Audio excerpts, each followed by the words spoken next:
அம்மா உன் வார்த்தை வேதம் என்றெண்ணும் மகனும் நான் தானம்மா. உலவும் என் கோயில் பேசும் என் தெய்வம் உலகில் நீதானம்மா. தாயே உன் கண்ணில் துளி நீர் கண்டாலும் இதயம் தாங்காதம்மா. ஏதோ உன் நெஞ்சில் துயரம் என்றாலும் விழிகள் தூங்காதம்மா.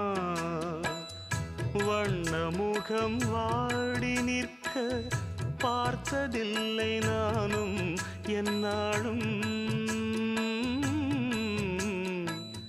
வாடை கொஞ்சம் கூட